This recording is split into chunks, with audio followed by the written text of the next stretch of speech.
কিতাবের মধ্যে ঘটনা আসছে, এক বান্দা মৃত্যুবরণ করার পরে 20-30 বছর পরে তার লাশ বের হয়ে আসছে।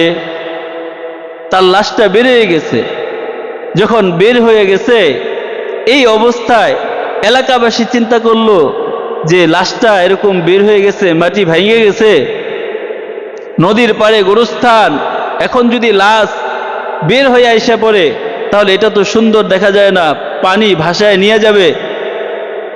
তো তার লাশটা পুনরায় ভালো জায়গায় আমরা দাফনের ব্যবস্থা করে দিই। এই চিন্তা করে যখন লোকজন জড়ো হয়েছে, তারা ওই এলাকাবাসী খোঁজ নিতে নিতে চিন্তা করলো এই লাশটা আমরা সবাই মিলে আবার পুনরায় দাফন করে দেই। যখন তারা লাশ দাফন করতে গেছেন, দাফন করতে যাওয়ার পরে দেখতেছেন ওই লাশটা এখনো অক্ষত অবস্থায় আছে। ওই লাশটা এখনো তরু তাজা, এখনো ওই লাশের মধ্যে বিন্দু পরিমাণ কোনো মাটির চিহ্ন লাগে নাই। তার কাফনের কাপড়টা এখনো নতুন। তারা সবাই একে অপরকে জিজ্ঞাসা করে দেখলো যে এই লাশটা কার। যখন তারা কাফনের কাপড় উঠায় দেখছে, তারা দেখে চিনে ফেলছে অমুক ব্যক্তির। তারা সুন্দর মতো আবার ওই লাশটাকে দাফন করে দিছে। দেখে মনে হচ্ছিল মাত্রই যেন কয়েক ঘন্টা আগে এই লাশটাকে দাফন করা হয়েছে। এই অবস্থায় যখন তারা ওই লাশটাকে আবার পুনরায় দাফন করছে, তাদের মধ্যে কয়েকজন শিক্ষিত মানুষ তারা চিন্তা করলো, একটা লাশ আজকে 30 বছর পরে এভাবে বের হয়ে আসছে। আমরা তো জানি 6 দিন পরে নখ খসে যায়, 9 দিন পরে চুল খসে যায়, এভাবে 6 মাস পরে ওই লাশটা কঙ্কারগুলো বের হয়ে আসে, গোস্তগুলো পচে যায়। আমরা তো এইভাবে বিভিন্ন লাশের দৃশ্য দেখি, কিন্তু এর কি কারণ যে এই লাশটা আজকে 30 বছর হয়ে গেছে এখনো পর্যন্ত অক্ষত? অবশ্যই এটা কোনো আল্লাহর ওলি ছিল, অবশ্যই তিনি কোনো বড় আলেম ছিলেন, আবেদ ছিলেন। এজন্য তারা তার বাড়ির খোঁজ নিয়ে তার বাড়িতে যেয়ে তার ফ্যামিলিকে জিজ্ঞাসা করতেছে, ও মা, তোমার ফ্যামিলির সদস্য ওই ব্যক্তি কি এমন বড় আবেদ ছিল? তিনি কি বড় আলেম ছিল নাকি? যখন জিজ্ঞাসা করতেছে তারা বলতেছে, না, তিনি তো কোনো আলেম ছিল না, তিনি তো পরিপূর্ণ একজন একেবারে অজ্ঞ জাহেল একজন মূর্খ মানুষ ছিল। তিনি লেখাপড়া পর্যন্ত জানতেন না, তিনি নিজের নামটা পর্যন্ত লিখতে পারতেন না, এত বেশি মূর্খ ছিলেন। তিনি আরবি পড়াও কখনো পড়তে পারতেন না। তখন তারা বলতেছে, তাহলে তিনি এমন কি আমল করতেন যে আমলের বিনিময় আল্লাহ পাক রব্বুল আলামিন শুধু তার লাশটাকেই হেফাজত করেন নাই, তার কাফনের কাপড়টা পর্যন্ত আল্লাহ রব্বুল আলামিন হেফাজতের দায়িত্ব নিয়ে নিছেন। সুবহানাল্লাহ। যে আল্লাহ তার কাফন এবং তার লাশকে হেফাজত করেছেন, ওই আল্লাহ পাক রব্বুল আলামিন তার ঈমানের হেফাজত করবেন কি করবেন না? আল্লাহ পাক রব্বুল আলামিন অবশ্যই তার ঈমানেরও হেফাজত করেছেন। তারা বলতেছেন, এমন কি আমল করত ওই ব্যক্তি যার বিনিময়ে আল্লাহ পাক রব্বুল আলামিন তার ঈমানের হেফাজত করেছেন, তার লাশটাকে আজও পর্যন্ত অক্ষত রেখেছেন, তার কাফনের কাপড়টা পর্যন্ত পুরান হয় নাই। এই কথা শোনার পরে ওই ফ্যামিলির সদস্যরা বলতেছেন, সবসময় প্রতিদিন তার একটা আমল দেখতাম, তিনি পড়তে পারতেন না, সারা দিন বাহিরে খেতে খামারে কাজ করতেন। যখনই বাড়িতে আসতেন 2-3 বার দেখতাম 2 বেলা 3 বেলা এভাবে অজু করে তিনি তাকের থেকে কোরআন শরীফের কপিটা উঠাই না তিনি চোখে লাগাইতেন, বুকে লাগাইতেন, মুখে চুমু খাইতেন, বুকে জড়ায়া ধইরা রাখতেন। আর এই কোরআনুল কারীমের কপিটা খুলে খুলে তিনি এইভাবে হাত বুলাইতেন আর বলতেন, मेरे अल्लाह ए भी सच कहा, मेरे अल्लाह ए भी सच कहा, মেরে আল্লাহ এ ভি সচ কাহা, আমার আল্লাহ এটাও সত্য বলেছেন, আমার আল্লাহ এটাও সত্য বলেছেন, আমার আল্লাহ এটাও সত্য বলেছেন। এইভাবে তিনি লাইন ধরে ধরে হাত ঘুরাইতেন আর মুখ দিয়ে এই কথা বলতেন, এ ভি সচ কাহা, এ ভি সচ কাহা, আর চোখে দিয়ে তার অঝরে অশ্রু ঝরে পড়তো। এইগুলো তার আমল ছিল।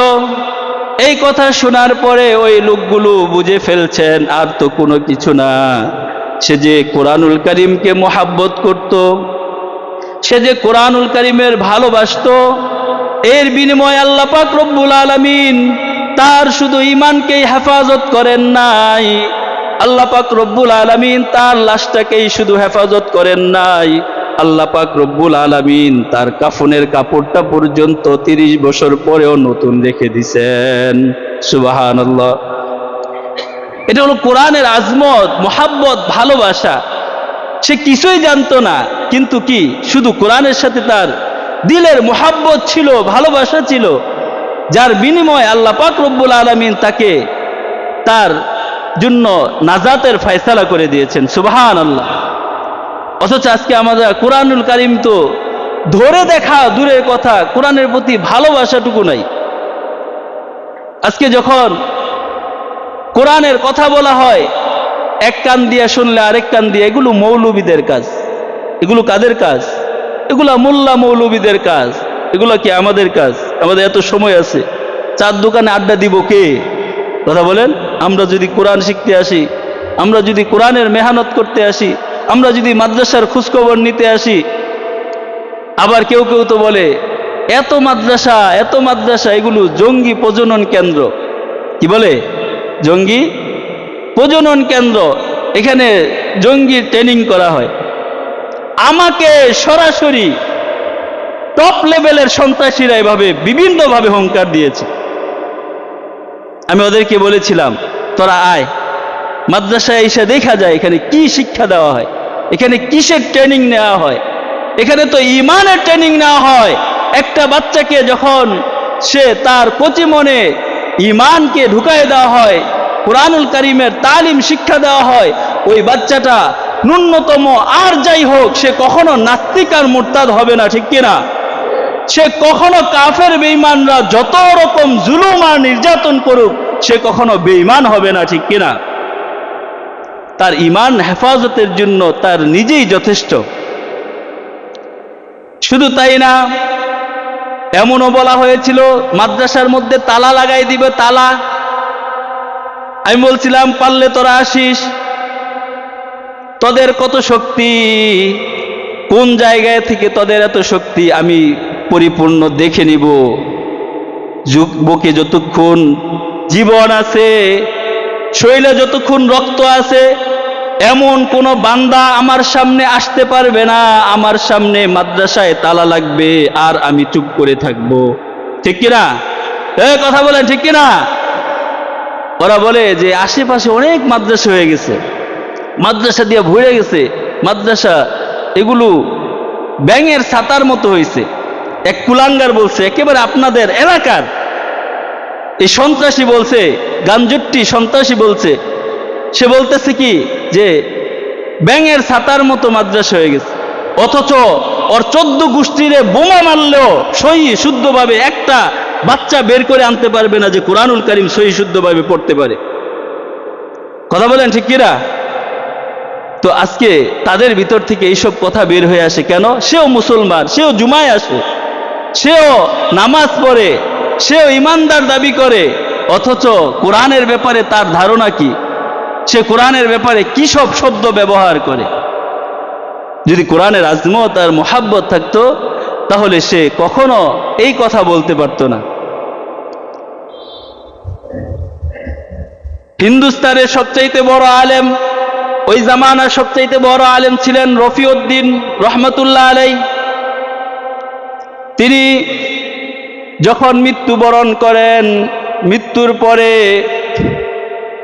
অন্য অন্য লোকরা তাকে স্বপ্নে দেখলো, দেখার পরে বলতেছে, হে রফিউদ্দিন, তোমার সাথে আল্লাহ পাক রব্বুল আলামিন কিরকম আচরণ করেছেন? রফিউদ্দিন বলতেছেন, আমি যে কত আমল করেছি, রাতভর নফল নামাজ পড়েছি, তাহাজ্জুদের নামাজ পড়েছি, বিভিন্ন আমল করেছি, এগুলোর কোনো হিসাবই আল্লাহ পাক নেন নাই। আমি যে কোরআনের খেদমত করেছিলাম, আমি যে কোরআনের পক্ষে ছিলাম, আমি যে কোরআনকে ভালোবাসতাম, সারা জীবন কোরআনের খেদমতে জীবনকে পার করে দিয়েছি, তার বিনিময়ে আল্লাহ পাক রব্বুল আলামিন আমাকে ক্ষমা করে দিয়েছেন। সুবহানাল্লাহ। শুধু আমাকে ক্ষমা করে দিয়েছেন এটাই না, আল্লাহ পাক রব্বুল আলামিন আমার চতুর্পাশে 14 মাইল পর্যন্ত সীমানার মধ্যে যে সমস্ত মুর্দাগণ আছেন, ওই সকল মুর্দাগণকেও আল্লাহ পাক রব্বুল আলামিন এই কোরআনের বরকতে তাদেরকেও ক্ষমা করে দিয়েছেন। কি করেছেন? এজন্য হাদিসের মধ্যে আসছে, কোন একজন হক্কানি আলেম যখন কবর স্থানের পাশ দিয়ে হেঁটে যায়, তখন ওই কবরের মধ্যে যদি কোনো আযাব হয়ে থাকে, তখন ওই আযাবকে আল্লাহ তাআলা বন্ধ করে দেন। কিছু সময়ের জন্য কি করেন? বন্ধ করে দেন। কোন আল্লাহর ওলি যখন ওই কবরের পাশ দিয়ে হেঁটে যান, তখন আল্লাহর ওলির বিনিময়ে, তার উসিলায় আল্লাহ পাক রব্বুল আলামিন কবরের আযাবকে বন্ধ করে দেন। সুবহানাল্লাহ বলবেন না? তো এই রফিউদ্দিন কে ছিলেন? তিনি সবচাইতে বড়, ওই সময়ের সবচাইতে বড় মুহাক্কিক আলেম ছিলেন। তিনি মুহাদ্দিস, জবরদস্ত মুহাদ্দিস ছিলেন। তিনি সর্বপ্রথম ফার্সিতে কোরআনুল কারীমের তরজমা করেছিলেন এবং কোরআনের খেদমত করেছিলেন। তার সারাটা জীবন কোরআনের খেদমতে কেটেছে। যখন এইভাবে তিনি কোরআনের খেদমত করেছেন, তখন আল্লাহ পাক রব্বুল আলামিন তার বিনিময়ে আল্লাহ তাআলা তার উপর রাজি খুশি হয়ে গেছেন।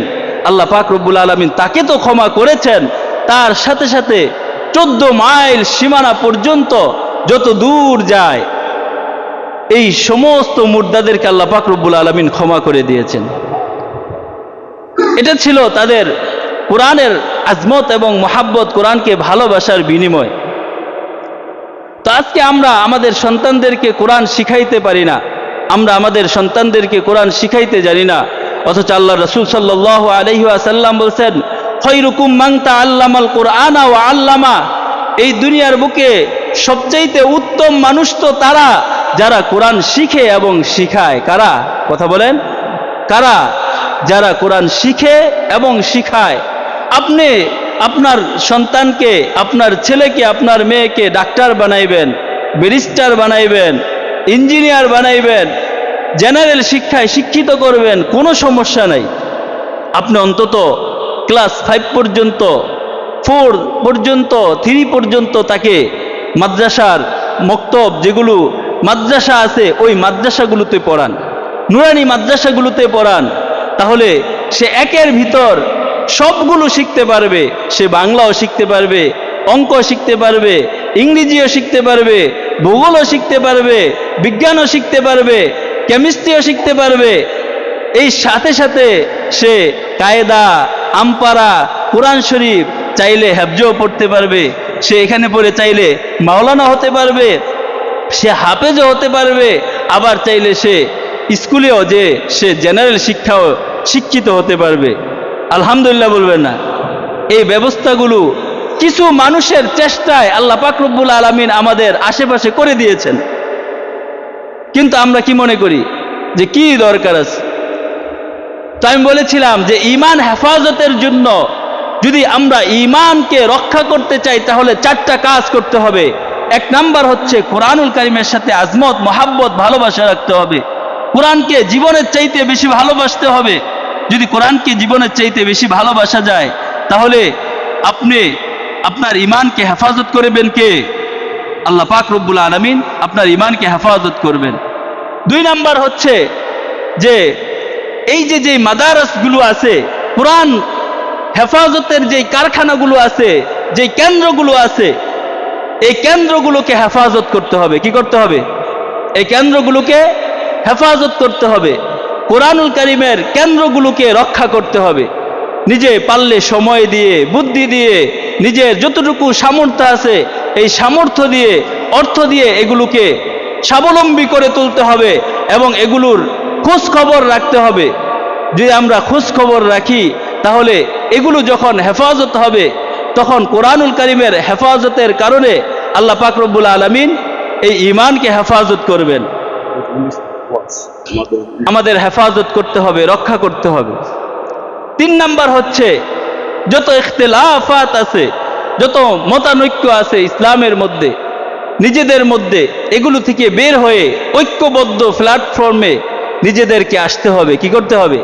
নিজেদেরকে আমলের ব্যাপারে ঐক্যবদ্ধ প্ল্যাটফর্মে আসতে হবে। 4 নাম্বার হচ্ছে, সবসময় সুন্নতের উপর আমল করে চলতে হবে। কি করতে হবে? সবসময় সুন্নতের উপর আমল করে চলতে হবে। এজন্য মান তারাকা সুন্নতি ইনদা ফাসাদি উম্মতি, যে নাকি এই যে সুন্নত ছেড়ে দিবে, তার ঈমান কখনো হেফাজত করা সম্ভব হবে না। এজন্য প্রত্যেকটা কাজ করার সময় কি করতে হবে? এভাবে সুন্নত অনুযায়ী করতে হবে, আল্লাহ রাসূলের সুন্নত অনুযায়ী করতে হবে। আল্লাহ রাসূল সাল্লাল্লাহু আলাইহি ওয়াসাল্লাম বলছেন, মান আহাব্বা সুন্নতি ফাকাদ আহাব্বানি ওয়া মান আহাব্বানি কানা মাই ফিল জান্নাহ, যে নাকি একটা সুন্নতকে ভালোবাসলো সে যেন আমাকেই ভালোবাসলো, আর যে আমাকে ভালোবাসলো সে জান্নাতে আমার পাশে থাকবে। সুবহানাল্লাহ। এজন্য এই 4টা কাজ করতে হবে ঈমান রক্ষার জন্য। কয়টা কাজ? আমার সাথে বলেন, কয়টা কাজ? এক নাম্বার হচ্ছে কোরআনের আজমত, মহাব্বত, কোরআনের ভালোবাসা। কোরআন পড়তে হবে, নিজে গবেষণা করতে হবে, নিজের সন্তানকে কোরআন শিক্ষা দিতে হবে। 2 নাম্বার হচ্ছে এই মাদারিসগুলোকে হেফাজত করতে হবে। 3 নাম্বার হচ্ছে এই যে ইখতিলাফাত থেকে বের হয়ে এসে এক প্ল্যাটফর্মে ঈমান বান্দাদেরকে এক প্ল্যাটফর্মে আসতে হবে।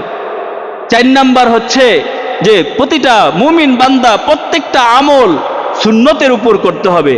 যখন এই 4টা কাজ আমরা করতে পারবো, তাহলে এই বান্দা যেখানেই থাক, রাতের অন্ধকারে থাক, বুলেটের সামনে থাক, যুদ্ধের ময়দানে থাক, যত ফিতনার মধ্যেই থাক না কেন, তার ঈমান হেফাজত করবেন কে? আল্লাহ পাক রব্বুল আলামিন তার ঈমান হেফাজত করবেন। আল্লাহ পাক রব্বুল আলামিন তার জন্য জান্নাতের ফয়সালা করে দিবেন। আল্লাহ পাক রব্বুল আলামিন আমাদেরকে এই কথাগুলো